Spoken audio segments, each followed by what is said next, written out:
j'avais examiné au cours de la dernière leçon quelques formes de comparatisme ethnographique fondées sur la généralisation inductive, soit de notions autochtones transformées en concepts anthropologiques par l'extension arbitraire de leur champ sémantique, totem, tabou, chaman, mana, eau, etc., soit de dispositions locales converties en schèmes analytiques par abstraction de leurs implications, comme l'englobement hiérarchique de Louis Dumont, soit enfin d'énoncés vernaculaires métamorphosés en systèmes philosophiques, comme l'ontologie bantoue et différentes formes de métaphysique régionale. Et j'avais conclu en soulignant que ces diverses formes d'abstraction, par généralisation, présentaient toutes l'inconvénient de bouleverser, de minimiser, voire d'ignorer les conditions pragmatiques d'énonciation et d'usage des notions ou des propositions locales que l'anthropologie et la philosophie avaient arraisonnées, avec les meilleures intentions d'ailleurs, afin de compléter l'arsenal analytique de la modernité ou afin d'opposer à celle-ci une alternative qui demeurait néanmoins purement interne en dépit des apparences. Je souhaite à présent me pencher sur des formes de comparatisme non plus ethnographiques, mais anthropologiques, c'est-à-dire de nature déductive, organisées selon une opération en 3 étapes: induction de lois, de principes ou d'hypothèses, application de ces lois, principes ou hypothèses à des phénomènes, vérification de la légitimité de la déduction au moyen de la comparaison.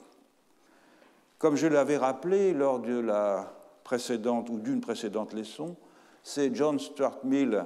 qui a développé dans son traité de logique les implications de cette forme de la méthode déductive, tout en doutant que l'on puisse l'appliquer aux phénomènes sociaux, tant étaient nombreuses les variables à considérer. On y arriverait peut-être un jour, conjecturait Mill,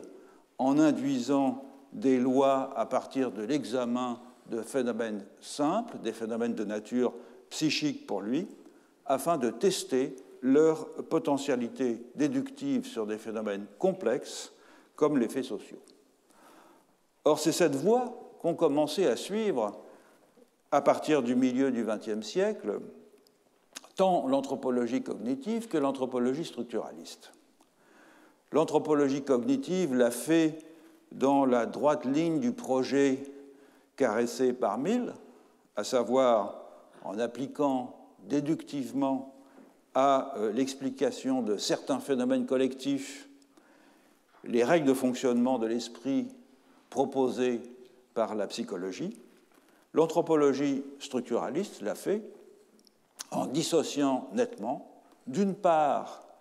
l'induction d'hypothèses abstraites par généralisation à partir des données ethnographiques,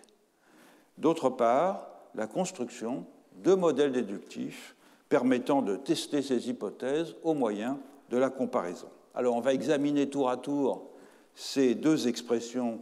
de la méthode déductive, en commençant aujourd'hui par le traitement des classifications ethnobiologiques dans l'anthropologie cognitive. Pourquoi les classifications ethnobiologiques, c'est-à-dire les classifications portant sur les organismes? Parce que c'est sans doute le champ de recherche dans lequel l'espoir de connecter des caractéristiques de la cognition humaine à des productions culturelles et donc de déduire les secondes des premières est le moins déraisonnable. Plusieurs raisons militent en ce sens. En premier lieu, aucun autre domaine, hormis celui des couleurs, n'a autant retenu l'attention des recherches comparatives et suscité autant de travaux empiriques. les débats qui se sont développés à ce propos étant transposables aux problèmes que soulève en général l'étude de la catégorisation. En second lieu, la catégorisation des organismes semble posséder certaines caractéristiques propres, notamment le fait qu'elle se présente souvent sous une forme taxinomique, c'est-à-dire avec une hiérarchie d'inclusion à plusieurs rangs, ce qui est beaucoup plus rarement le cas dans d'autres domaines de classification d'autres objets, tels par exemple les émotions ou les artefacts. Le critère principal dans le cas de la catégorisation des organismes est celui de la substituabilité d'un taxon d'un rang inférieur par un taxon de rang supérieur, par exemple d'un organisme volant. Je peux dire que c'est un milan, ou à défaut que c'est un rapace, ou même à défaut que c'est un oiseau, et même dans certaines circonstances, je peux dire que c'est un animal. Tandis que des émotions comme l'amour et la haine, par exemple, ne sont pas des catégories de l'orgueil ou de la compassion, ou les tabourets et les poufs ne sont pas des catégories des chaises. Il est possible aussi, bien que cela soit encore controversé, que la perception et la distribution taxinomique des êtres vivants soient activées par un dispositif cognitif spécifique correspondant à ce que les psychologues du développement appellent une théorie naïve. Ce n'est pas une très bonne expression, c'est un schème d'inférence présumé universel qui structure les attentes de tout individu quant au comportement et aux caractéristiques des organismes. C'est soit, alors il y a des controverses quant à ces théories naïves, pour certains psychologues du développement, elles sont innées, pour d'autres, elles sont progressivement acquises au cours du développement. Je reviendrai à cela dans un moment. Enfin, et dans la mesure où la plus grande partie de l'histoire des humains s'est déroulée dans le contexte d'une interaction intime et permanente avec les plantes et avec les animaux, il n'est pas illégitime de penser que l'activité cognitive a été modelée en profondeur par cette expérience. De ce fait, la catégorisation des organismes constitue un champ d'enquête privilégié pour examiner la façon dont des traits de la cognition humaine réputée universelle peuvent ou non servir à déduire des caractéristiques, elles-mêmes réputées universelles, de pratiques culturelles présentes parmi toutes les populations humaines, étant entendu par ailleurs que ces déductions s'appuient pour le moment sur des théories psychologiques concurrentes. Certaines de ces théories psychologiques privilégient la classification par similitude d'attributs, d'autres font primer l'inférence causale, d'autres enfin mettent l'accent sur la classification prototypique. Je vais examiner ces théories tour à tour, non pour me prononcer sur leur validité ou sur leur vraisemblance du point de vue de la psychologie, parce que ce n'est pas le rôle de l'anthropologie, mais pour mieux comprendre le type de déduction que chacune opère depuis un principe cognitif vers un fait culturel. Mais peut-être n'est-il pas inutile, pour commencer, de préciser ce que l'on entend par classification des organismes ou des êtres vivants. Au sens large, l'expression recouvre trois modes de catégorisation qu'il importe de distinguer, même s'il arrive parfois qu'on les trouve combinés. Le plus commun, à tout le moins celui auquel cette branche de l'ethnologie qu'on appelle l'ethnobiologie s'est majoritairement intéressée au cours des 40 ou 50 dernières années, c'est la taxinomie hiérarchique aboutissant à des nomenclatures arborescentes de plantes et d'animaux qui comportent au moins 2 rangs. Le deuxième type de système, c'est celui des classifications par grandes classes contrastives que l'on qualifie généralement d'utilitaires et qu'il vaudrait mieux définir comme pragmatiques ou comme motivés dans la mesure où les critères d'inclusion font généralement référence à une propriété qui n'est pas intrinsèque à l'objet classé, mais qui dépend d'une caractéristique réputée réelle ou imaginaire que l'observateur prête à cet objet en fonction des usages matériels ou des usages idéals auxquels il le destine. Par exemple, animal pur ou animal impur, ou bien une plante ou les plantes que l'on peut offrir en prémisse aux divinités et celles qui ne conviennent pas à cette fonction. À la différence des taxonomies, ces classifications par classe d'attributs ne sont donc pas structurellement hiérarchiques, même si la combinaison de plusieurs critères peut aboutir à leur hiérarchisation conventionnelle. Si par exemple la distinction entre animal comestible et animal non comestible peut être croisée avec une distinction entre animal néfaste et animal faste, là, il n'y a pas, comme c'est le cas dans les classifications taxinomiques, de préséance logique d'un critère sur un autre. Un animal classé comme comestible peut être faste ou néfaste de façon subsidiaire ou vice-versa. Donc la hiérarchie, elle est ici entièrement pragmatique. Le troisième type de système est celui des classifications que l'on pourrait appeler cosmologiques, en ce qu'elles incluent des organismes dans des classifications plus englobantes où ces objets sont associés à des entités qui relèvent d'autres classes ontologiques, en tout cas d'autres classes ontologiques pour les Occidentaux qui les observent, tels des groupes sociaux, des orients, des couleurs, des fonctions, etc. Il s'agit au fond d'une sorte d'extension du type de classification précédent qui prend la forme d'un tableau d'attributs dans lequel l'inclusion est gouvernée moins par une multiplication de critères que par un raisonnement analogique du genre A est à B comme A' est à B', l'inclusion pouvant être très englobante par dérivation transitive.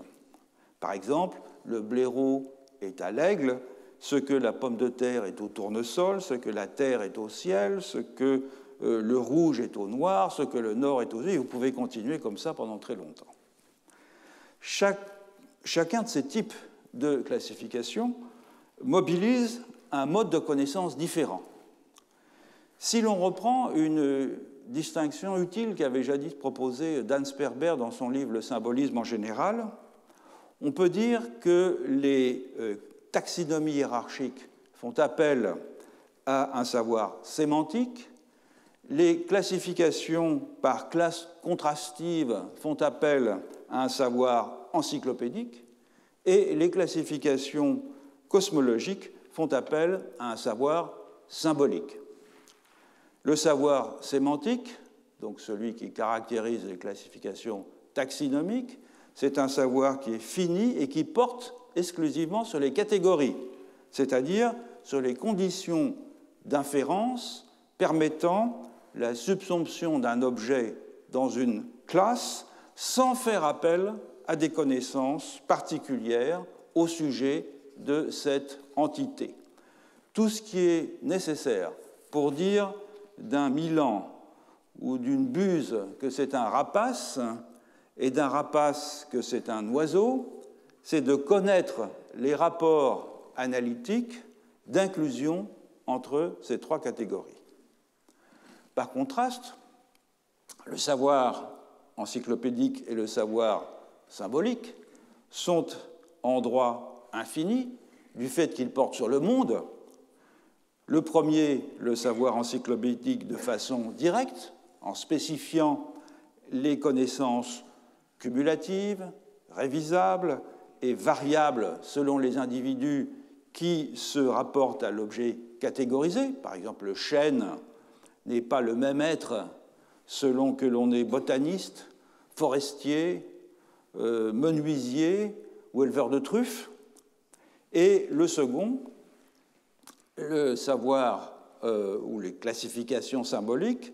et qui se réfèrent donc à un savoir symbolique, portent également sur le monde, mais de façon indirecte, sous la forme de jugements synthétiques au sujet de propositions concernant le savoir encyclopédique. Ce sont donc des énoncés qui ne portent pas sur des mots, ou qui ne portent pas sur des choses, mais qui expriment des croyances formées à partir de ce que nous savons des choses. Pour dire, par exemple, du chêne qu'il est le roi de la forêt, il faut déjà connaître quelques propriétés du chêne. Il faut déjà avoir un savoir encyclopédique sur le chêne. De même, pour dire du lion qu'il est le roi de la savane, il faut savoir ce qu'est la savane et le lion et l'ensemble des animaux qui peuplent cet écosystème. Or, c'est surtout dans l'élucidation des taxonomies hiérarchiques et accessoirement dans celle des classifications par classe contrastive que peut se poser en anthropologie la question de l'application déductive de lois cognitives ou de principes cognitifs, si le terme loi paraît excessif, à des phénomènes sociaux. En effet, les classifications cosmologiques sont le plus souvent abordées par les anthropologues en mode inductif, c'est-à-dire traitées comme exprimant non pas des lois psychiques ou des principes cognitifs, mais des particularités culturelles, c'est-à-dire relevant d'un choix arbitraire, parfois contre-intuitif, de privilégier certains traits d'un organisme aux dépens d'autres traits, à l'instar d'un exemple fameux qui est la classification de l'aigle comme un être terrestre par les Osages, qui sont des Sioux méridionaux, que Lévi-Strauss évoque dans un passage de La pensée sauvage. Je rappelle que cette catégorisation, la classification de l'aigle comme un animal terrestre, est motivée par le fait que les Osages associent l'aigle à l'éclair, qu'ils associent l'éclair au feu, qu'ils associent le feu au charbon, qu'ils associent le charbon, assez logiquement, à la terre. Donc, prise individuellement, chacune de ces analogies est parfaitement plausible, à commencer évidemment par la première, qui repose sur une analogie dynamique entre l'aigle fondant sur sa proie et la chute de l'éclair. Et on peut dire sans doute que les anthropologues ont le plus souvent abordé les classifications cosmologiques dans le droit fil, même s'ils ne s'y réfèrent pas toujours, d'un fameux essai de Durkheim et Mauss, qui est l'essai de quelques formes primitives de classification, qui est un essai qui date de 1903, c'est-à-dire comme si ces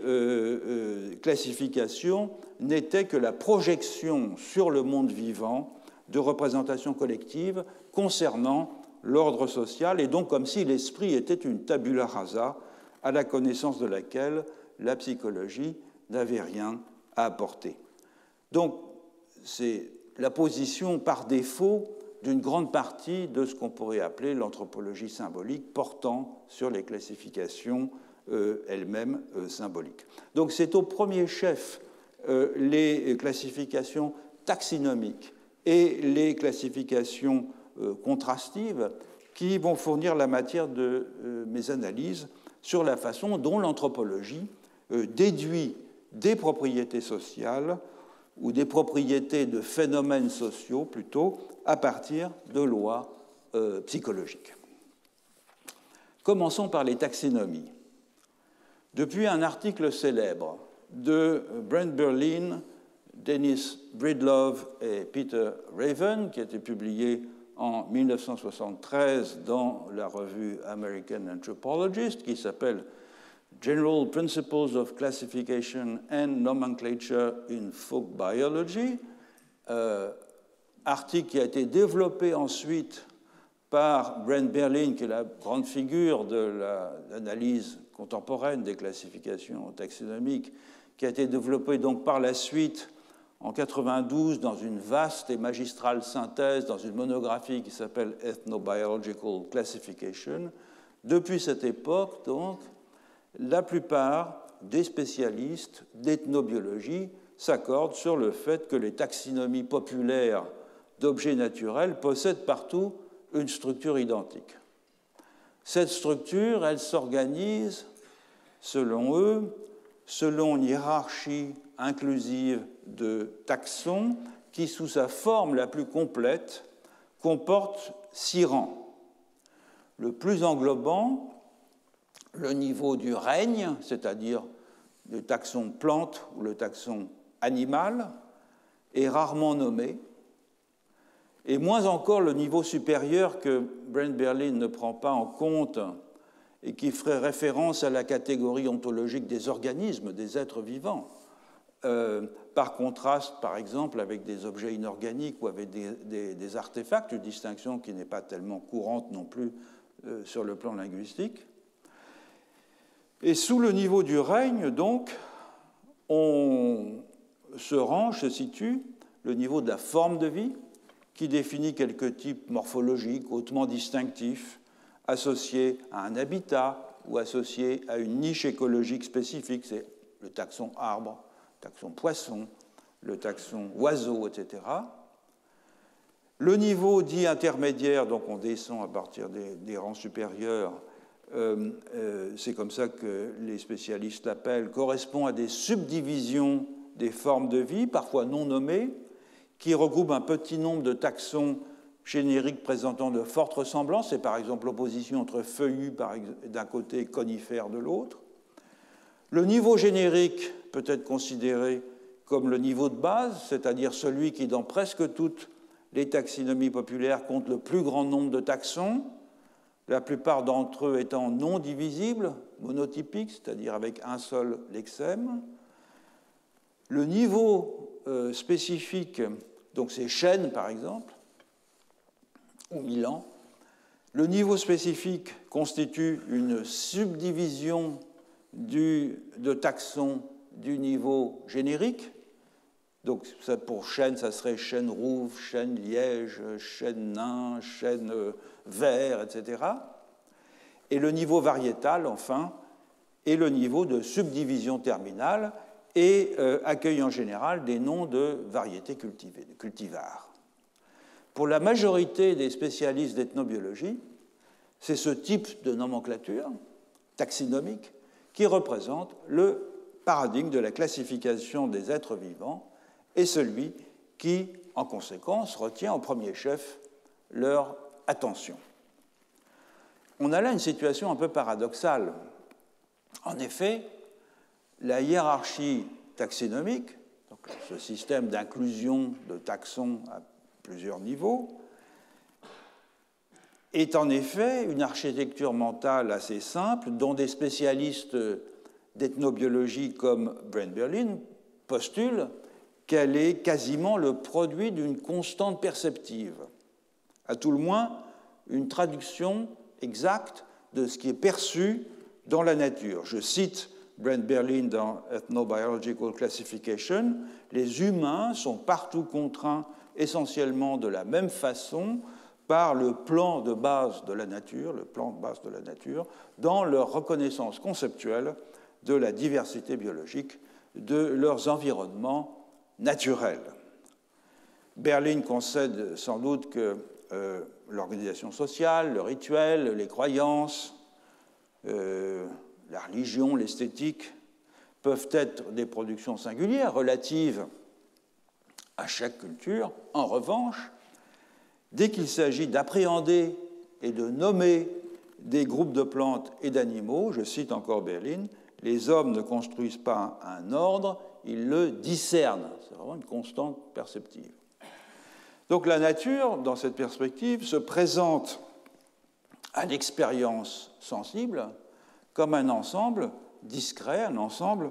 borné de discontinuités dont la structure serait perçue de manière identique dans toutes les cultures, même si toutes les cultures n'épuisent pas au même degré ces discontinuités dans leur classification. Peut-être sensible à une discontinuité sans que cette discontinuité se traduise sur le plan linguistique par une catégorie. Autrement dit, pour Berlin, l'étude anthropologique des classifications d'organismes ne peut que confirmer une sorte de constat inversé. L'universalité des taxonomies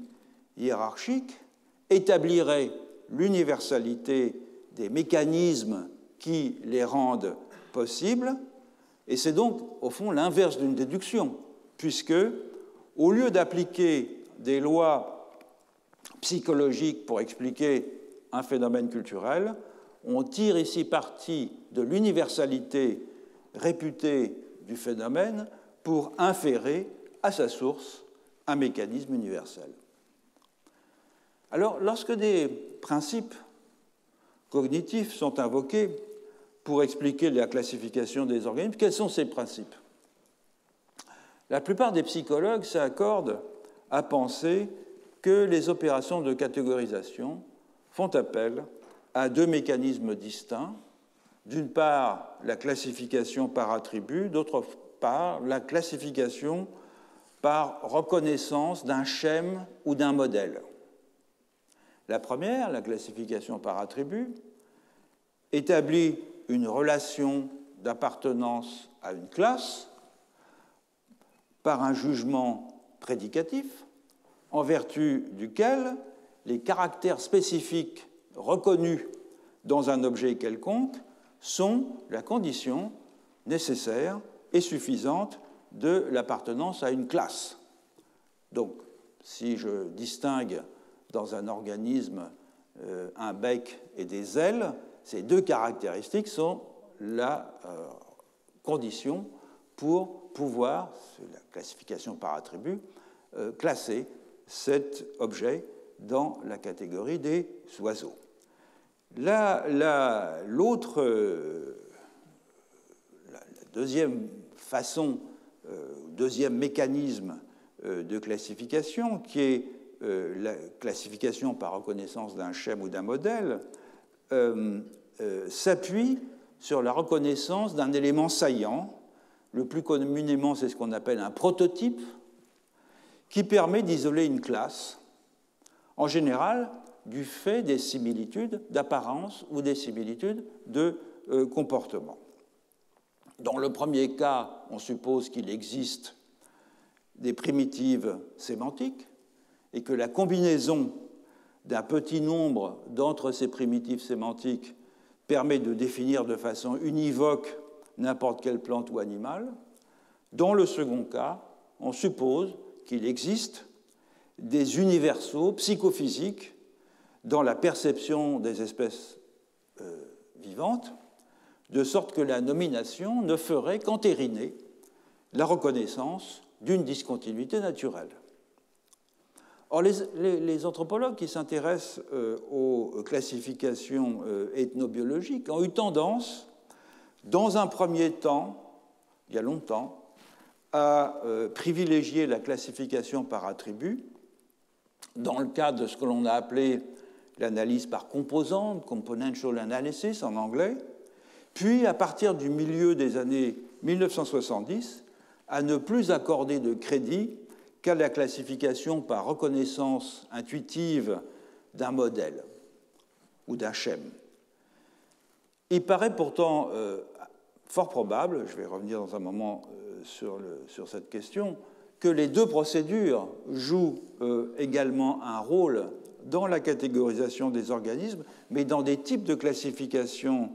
différents et à des niveaux différents de la hiérarchie taxinomique. Un mot sur la classification, ce qu'on a appelé l'analyse par composante et son application aux classifications ethnobiologiques. On s'est très rapidement rendu compte de l'inadéquation de cette façon de rendre compte des classifications des êtres vivants, raison pour laquelle ces partisans, je pense en particulier à deux figures importantes qui sont Floyd Lansbury et Ward Goodenough, ont consacré l'essentiel de leurs efforts, non pas aux classifications d'êtres naturels, mais aux terminologies de parenté. En effet, les terminologies de parenté ont pour caractéristique de constituer des terminologies ou des nomenclatures maîtrisables, c'est-à-dire qui dépassent rarement une trentaine de termes, une trentaine de lexèmes, et de pouvoir, chacun de ces lexèmes, être décomposable sans peine en primitives sémantiques plausibles, en général fondées sur le sexe et sur le niveau générationnel. Ce qui permet donc la constitution de tableaux paradigmatiques qui comportent un nombre raisonnable de dimensions contrastives. On a donc un grand nombre d'analyses par composante de nomenclature de parenté fondées sur ce principe. La situation est très différente, évidemment, avec les nomenclatures de la faune et de la flore. Pour prendre le cas des nomenclatures de la faune, on sait qu'elles comportent en général entre 400 et 600 lexèmes dans la plupart des sociétés sans écriture, ce qui rend problématique, évidemment, la construction d'un tableau paradigmatique tel que chaque lexème serait défini par une combinaison spécifique de traits qu'il serait le seul à posséder. Si l'opération est possible au niveau supérieur des taxonomies, elle devient de plus en plus difficile à mesure que l'on descend vers les niveaux inférieurs. Par exemple, au niveau supérieur d'une taxinomie, au niveau forme de vie, un oiseau peut être en effet défini par des traits contrastifs, le fait qu'il ait des ailes et qu'il ait un bec, un poisson par le fait qu'il a des nageoires et des écailles, encore que ça n'englobe pas l'ensemble des êtres qui vivent dans l'eau. Mais on imagine, en revanche, la longueur et la complexité des définitions composites nécessaires pour caractériser, par des attributs distinctifs, un taxon de niveau générique ou spécifique, par exemple l'une ou l'autre de la dizaine d'espèces de fauvettes qui sont reconnues dans la nomenclature populaire française. Il faudrait au moins une demi-douzaine de traits caractéristiques pour les classer ou définir un taxon par ses attributs. Donc c'est à cause de ces difficultés que la tentative d'analyser les taxonomies ethnobiologiques au moyen de tableaux contrastifs ou de traits contrastifs d'attributs a été abandonnée il y a une quarantaine d'années au profit de l'idée que la catégorisation des êtres vivants s'opère par la reconnaissance d'un schème ou d'un modèle. Et de fait, les débats contemporains sur les taxonomies ethnobiologiques portent moins sur leur structure que sur les types de mécanismes psychiques que l'on suppose être à la source des jugements d'inférence ou de conformité que ces taxonomies mobilisent. En la matière, je fais bref parce que ce n'est pas véritablement l'objet de développement qui m'intéresse ici, on peut distinguer à grands traits entre deux approches principales. L'une met l'accent sur la théorie des prototypes ou de la prototypicalité d'une psychologue qui s'appelle Eleanor Rosch, R-O-S-C-H, c'est-à-dire sur l'idée que certains membres d'un taxon en constituent le prototype dans la mesure où ils sont perçus comme les plus représentatifs de ce taxon. C'est la position qu'adopte Brent Berlin, par exemple. Pour intéressante que soit la théorie de la prototypicalité, toutefois, elle n'explique pas le trait le plus saillant des classifications taxonomiques, à savoir l'inclusion hiérarchique. L'autre approche s'appuie sur une théorie modulaire de la cognition inspiré des travaux de Chomsky et de Jerry Fodor, et postule que, tout comme il existerait des mécanismes cognitifs spécialisés dans l'activité langagière ou dans la reconnaissance des visages, il y aurait des modules cognitifs spécifiques destinés à la reconnaissance et au classement des organismes. À l'intérieur de cette deuxième tendance, il faut en outre distinguer entre deux points de vue, au moins. L'un est défendu par un auteur comme Scott Atran, qui pose que la sémantique des termes d'espèces naturelles est fondamentalement différente de la sémantique des autres domaines d'objets, du fait qu'un organisme serait toujours conçu comme possédant une sorte de nature intrinsèque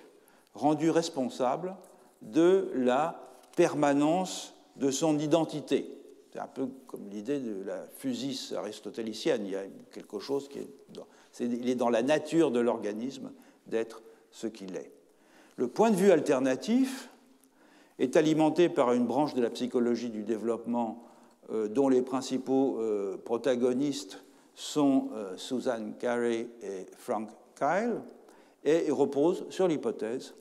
que la perception et la structuration conceptuelle du domaine des êtres vivants seraient fondées sur la constitution ou sur l'actualisation au cours de l'ontogénèse d'une théorie naïve, au sens que je donnais à ce terme tout à l'heure, c'est-à-dire une théorie des propriétés des organismes non humains. Donc un système d'inférence quant au comportement attendu des organismes non humains. C'est un point de vue dans lequel se reconnaissent des auteurs comme Dan Sperber ou Pascal Boyer. Néanmoins, pas plus que la théorie cognitive de la prototypicalité, les théories qui se réclament d'une approche modulaire de la cognition ne paraissent pouvoir rendre compte de l'inclusion hiérarchique qui est pourtant la principale caractéristique des taxonomies ethnobiologiques. Les unes comme les autres ne permettent pas non plus de comprendre les mécanismes de reconnaissance à l'œuvre dans les rangs supérieurs des classifications. En effet, l'extrême diversité morphologique des organismes subsumés sous les taxons les plus englobants, comme ce que Brent Berlin appelle le règne, plante ou animal, ou bien la forme de vie, poisson, palmier, etc., ou même le niveau intermédiaire, feuillus, conifères, légumes, etc., cette extrême diversité morphologique rend peu probable, à ce niveau en tout cas, que la prototypicalité ou qu'un dispositif modulaire puisse jouer un rôle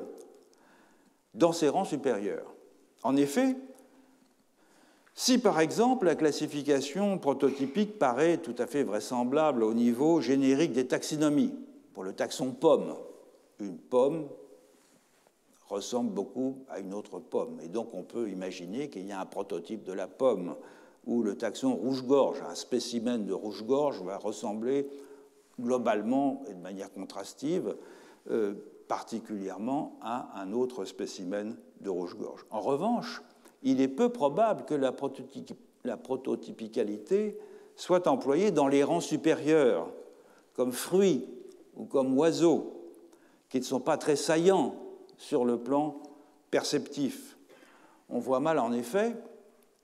comment réunir sur la seule base de leur morphologie, dans le même taxon oiseau, des êtres aussi dissemblables qu'un colibri et un manchot, ou bien dans le taxon fruit, une cerise ou un ananas.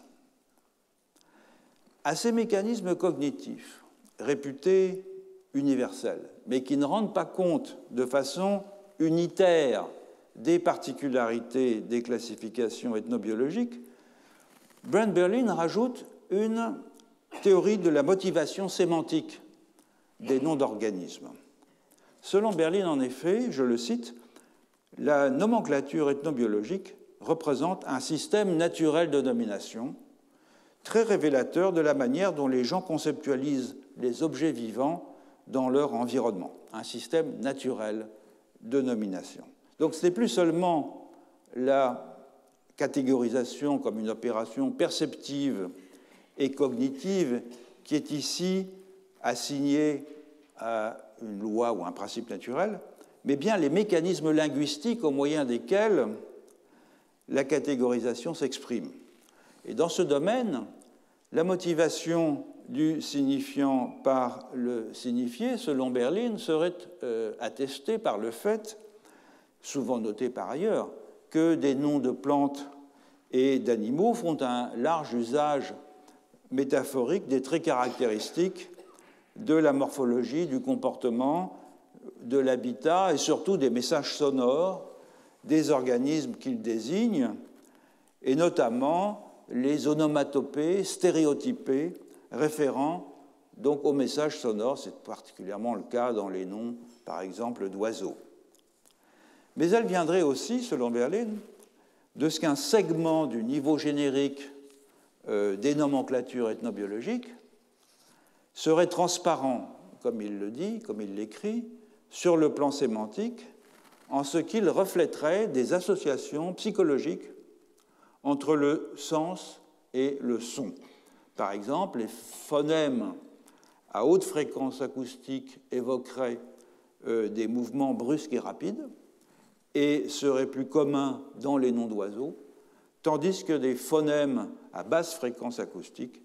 évoquant des mouvements lents et continus seraient typiques des noms de poissons.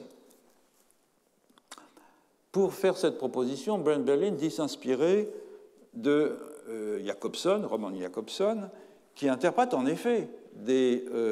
correspondances motivées entre le son et le sens, mais à l'intérieur du système, des oppositions distinctives d'une langue particulière et non en fonction des propriétés acoustiques de tel ou tel phonème pris indépendamment. C'est une idée qu'il développe dans le livre qu'il a écrit avec Waugh dans The Sound Shape of Language de 1979. Jacobson s'entend. À la différence de Jacobson, toutefois, Berlin fait de la motivation sonore une caractéristique universelle a priori des nomenclatures ethnobiologiques. Or,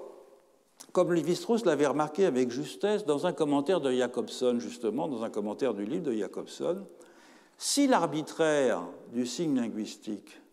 peut être mis en doute une fois le signe constitué, une fois le signe immergé dans un milieu sémantique singulier dont il va subir l'effet d'attraction,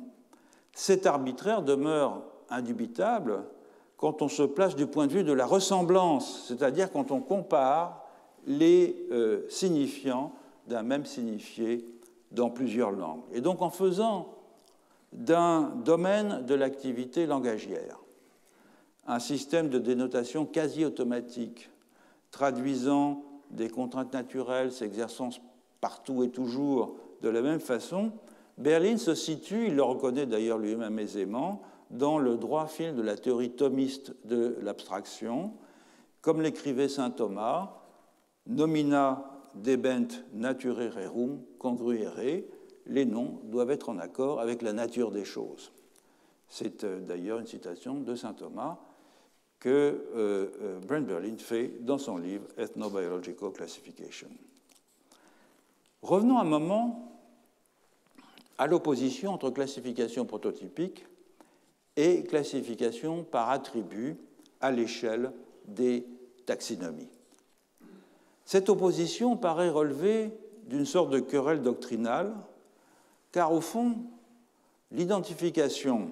des discontinuités s'appuie selon les niveaux de la hiérarchie, soit sur la reconnaissance de la prototypicalité, à savoir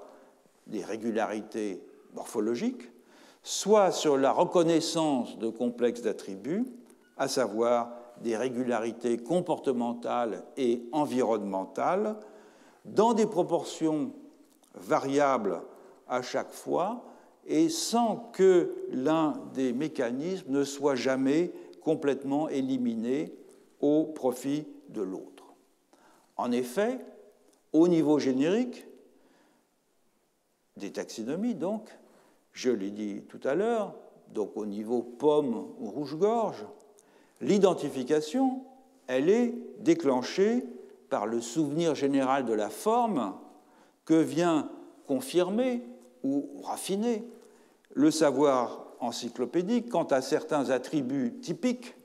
de l'organisme identifié. Mais au niveau supérieur, par contre, l'identification se fonde sans doute sur quelques traits distinctifs des taxons, mais qui sont eux-mêmes recomposés dans un ensemble cohérent qui présente bien des caractères d'un prototype. Car les attributs des taxons supragénériques sont rarement indépendants les uns des autres, et le fait qu'ils soient mémorisables sans peine vient en particulier de ce qu'ils se présentent comme des systèmes de corrélats fortement intégrés. Les animaux à plumes possèdent en général des ailes et un bec et sont capables de voler. Donc c'est un système là de corrélats. De même, la typicalité du membre prototypique d'un taxon de niveau générique vient en partie du fait qu'il représente le plus haut degré de corrélation et de prédictibilité des attributs au sein de la catégorie. Et dans les classifications utilitaires qui font appel à un savoir encyclopédique, par contraste, ce n'est pas la morphologie qui est la base de la prototypicalité, qui sert de critère discriminant, ce sont bien des classes contrastives d'attributs, diurnes ou nocturnes, mangeables ou immangeables, prédateurs ou proies, terrestres ou aériens, etc. Bref, si le modèle cognitif de la classe d'attributs est peu réaliste pour ce qui est des niveaux génériques des taxonomies, il demeure la meilleure option tant pour les niveaux supérieurs que pour les classifications qui font appel à un savoir encyclopédique et à un savoir symbolique, où le principe de la prototypicalité paraît peu probant, faute d'exemplaires saillants sur le plan perceptif. Alors, quelles sont les conséquences concernant la méthode comparative que l'on peut tirer de cette brève excursion dans l'analyse des classifications réputée reposer sur l'application déductive de principes cognitifs à des phénomènes culturels? On notera d'abord la fonction ancillaire concédée à l'anthropologie qui est au fond limitée ici à fournir des illustrations comparatives, à savoir des cas concrets de classification locale, afin de vérifier l'expression correcte de caractéristiques cognitives déterminées au préalable par des expériences de psychologie, lesquelles ont été menées en fonction d'objectifs et selon des méthodes extérieures à l'anthropologie, car définies a priori par la nature purement psychique, psychologique si vous voulez, des problèmes posés. On est effectivement dans ce cas aux antipodes de la méthode de la généralisation inductive à la Evans-Pritchard dont j'ai beaucoup parlé dans les séances, dans les leçons précédentes, puisque la comparaison dans ce cas se présente comme une simple confirmation sur la base d'un large échantillon fourni par l'ethnographie de ce qui avait été isolé ailleurs et par d'autres moyens, à savoir un universel cognitif. Auquel cas l'anthropologie n'aurait plus de raison d'être, hormis dans sa phase initiale, à savoir l'ethnographie, réduite qu'elle serait à pourvoir les matériaux interculturels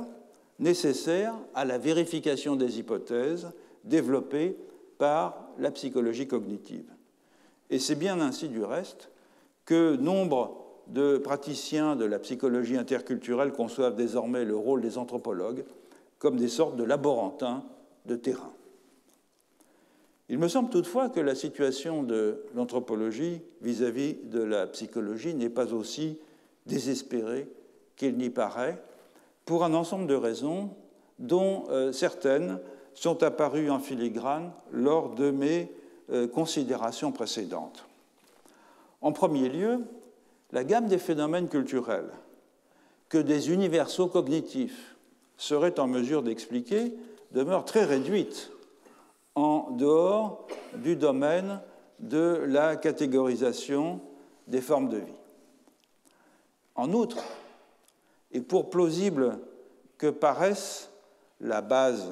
psychique ou cognitive que certains de ces universaux peuvent parfois fournir à l'expression de phénomènes culturels, ils peinent à rendre compte de la diversité de leurs manifestations telles que les sciences sociales, et l'anthropologie en particulier, les inventorient. C'est le cas, par exemple, de l'une des explications cognitives d'un fait culturel ayant reçu le plus d'écho, celle développée par Pascal Boyer, de la sélection et de la stabilisation des idées religieuses, thème qu'il a développé dans plusieurs ouvrages, en particulier dans The Naturalness of Religious Ideas. L'hypothèse initiale, elle est simple et élégante. Les représentations religieuses se fixent, se mémorisent,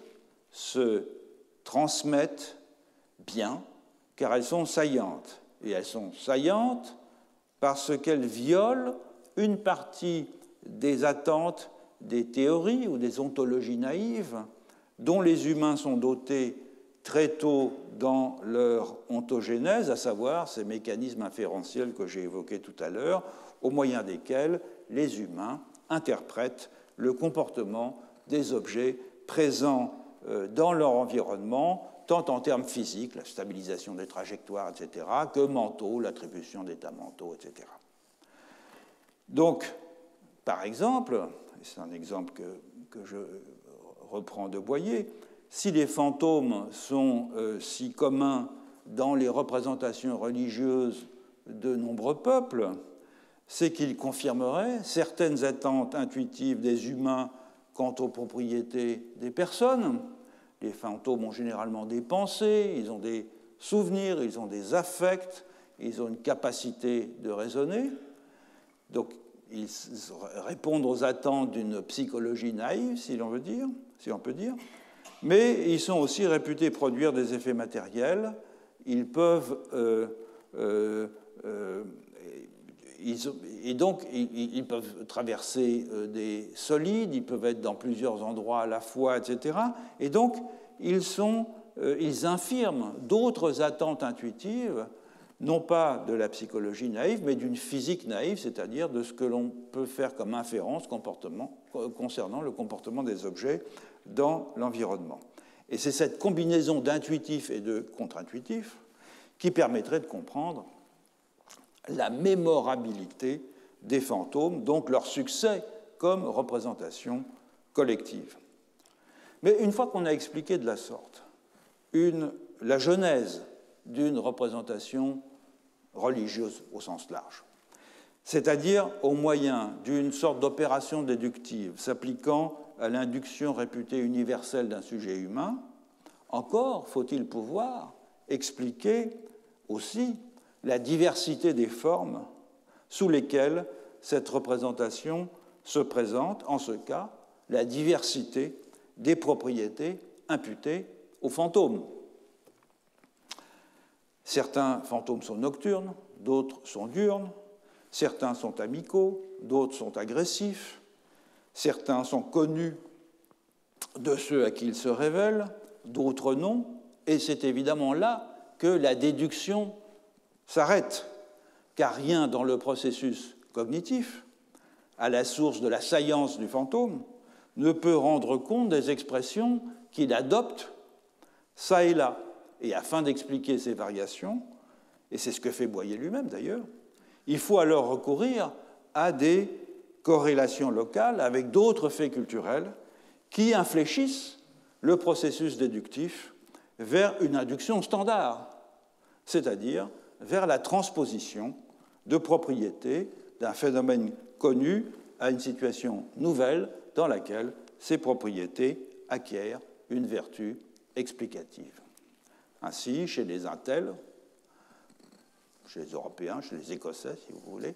les fantômes sont agressifs parce que ce sont des morts qui manifestent de cette façon leur ressentiment à l'égard d'une offense qui leur a été faite de leur vivant. Sont donc introduits ici des croyances sur la justice, sur la vengeance, sur la vie après la mort, sur les relations entre parents et voisins, croyances qui n'étaient en rien contenues dans les processus cognitifs réputés à l'origine de la saillance et de la stabilisation de la représentation culturelle du fantôme. Donc la déduction initiale à partir d'un mécanisme cognitif n'est pas suffisante et elle exige qu'on lui ajoute une rafale d'induction pour que le phénomène soumis à l'analyse soit expliqué dans sa particularité. Revenons à présent à l'opération déductive dans le cadre plus restreint de la catégorisation des formes de vie. On a pu voir que les mécanismes cognitifs invoqués comme étant à la source de la catégorisation n'expliquaient qu'une partie du phénomène. L'explication par la prototypicalité, de même que l'explication ayant recours à une inférence causale de type essentialiste, permet éventuellement de rendre compte de l'opération par laquelle des exemplaires divers d'un ensemble d'organismes sont subsumés dans une classe. Elle ne concerne en rien l'inclusion hiérarchique, qui est pourtant le trait le plus marquant des taxonomies ethnobiologiques. Et lorsque Brent Berlin écrit que les humains ne construisent pas un ordre taxonomique, mais qu'ils le discernent, il fait une inférence, autrement dit une induction, et non une déduction à partir d'une loi générale. Il en va de même lorsqu'il affirme une motivation universelle du son par le sens dans la nomination des organismes, qui est une hypothèse qui est sans doute séduisante, mais qui demeure entièrement inductive, faute d'un principe cognitif généralement admis qui pourrait en constituer le fondement. On a vu aussi que si l'application déductive de schèmes cognitifs, comme l'inférence causale ou la prototypicalité, est plausible pour expliquer l'activité de catégorisation dans les niveaux moyens des taxonomies ethnobiologiques, elle rend difficilement compte de celle-ci dans les niveaux supérieurs de ces taxonomies, le niveau, par exemple, règne ou forme de vie, où c'est plus vraisemblablement la classification par attribut qui régit le processus de catégorisation. Donc, contrairement à ce qui exigerait une bonne logique déductive à la John Stuart Mill, il faut donc supposer l'existence de deux mécanismes cognitifs distincts et sous certains aspects contradictoires, l'un avec l'autre, pour expliquer, au fond, un même phénomène culturel. On peut enfin se demander si la définition même du phénomène culturel à expliquer, à savoir les taxonomies d'êtres vivants, et donc les moyens idéalement déductifs employés pour le faire, ne sont pas commandés par un biais expérimental originel, celui de l'enquête, par questions et réponses visant à mettre en évidence les inclusions hiérarchiques. Que de telles inclusions existent et que l'on puisse les repérer dans des énoncés spontanés, c'est absolument indubitable, surtout lorsqu'on se fie aux indices linguistiques. C'est par exemple le cas dans les noms de cultivars qui sont formés dans la plupart des langues par la combinaison d'un taxon générique et d'un déterminant qui vient spécifier la variété. Carotte de Poissy, chou de Bruxelles, pomme rainette, etc. Il est hors de doute ici, évidemment, que le taxon désignant la variété fait de la variété une sorte d'exemplaire du taxon de niveau supérieur, une sorte de carotte, une sorte de pomme, une sorte de chou. Il y a donc bien subsomption d'un taxon sous un autre. Il est courant aussi qu'un taxon puisse servir de substitut à d'autres taxons, je l'ai mentionné au début de la leçon, dans certains énoncés, ce qui constitue une claire indication, évidemment, de l'inclusion sémantique d'un taxon dans un autre. Dans le lexique Hatchoir, par exemple, il existe un terme, pinchu,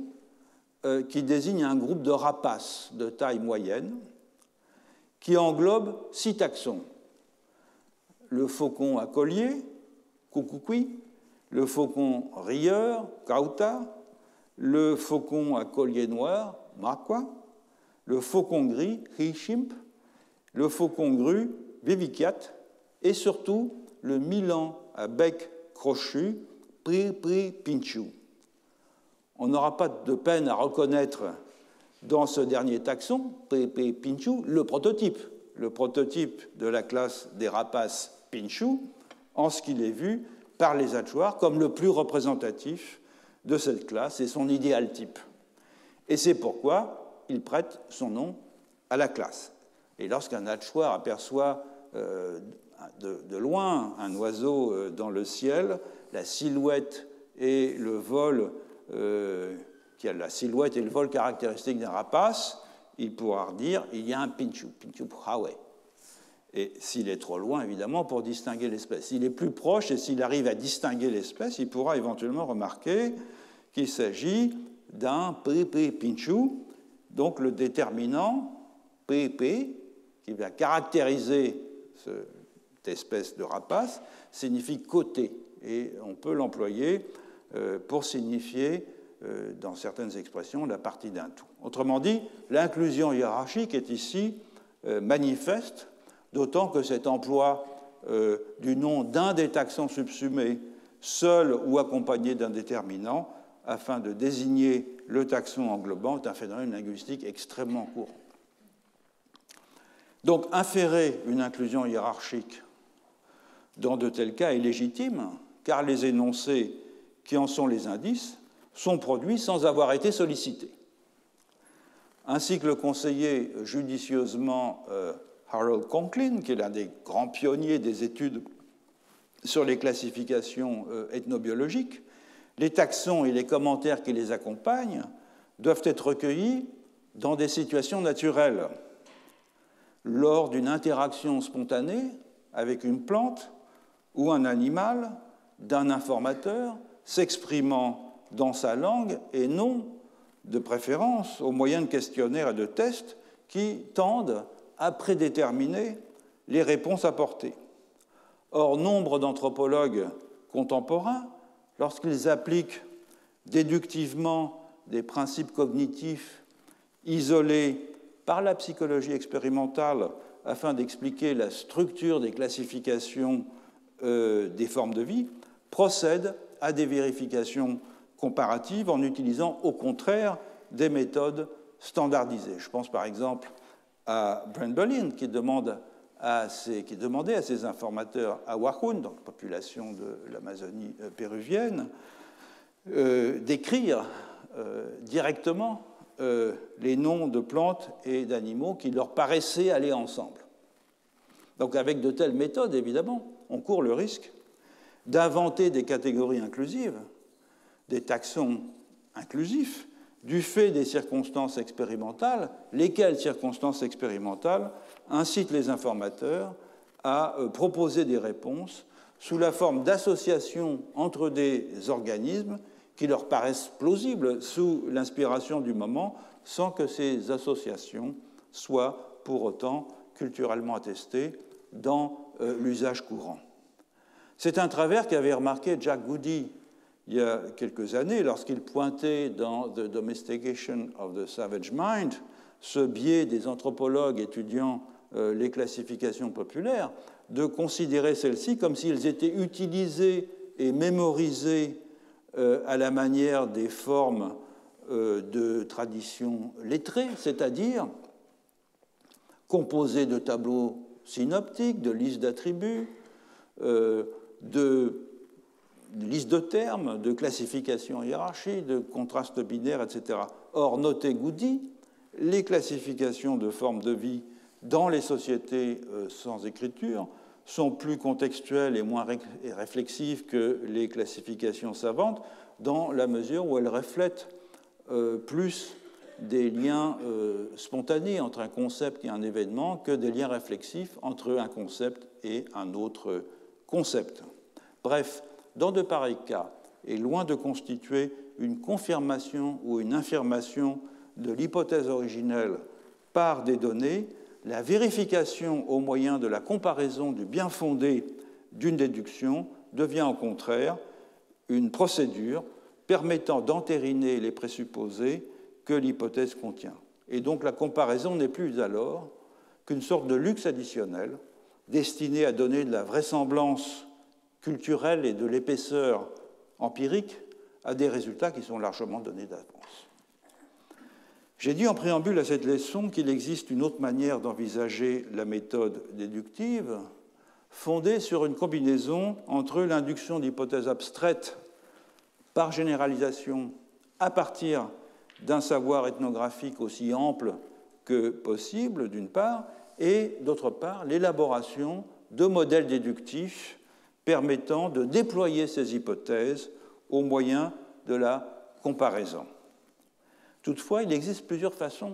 de concevoir cette dernière phase, la phase de la variation contrôlée, façon que j'examinerai dans la prochaine leçon, ce qui m'offrira l'occasion, en conclusion du cours, de préciser les caractéristiques du type de comparatisme qui a maintenant ma faveur, et donc plus généralement du genre d'anthropologie dont je me suis efforcé de me faire l'avocat.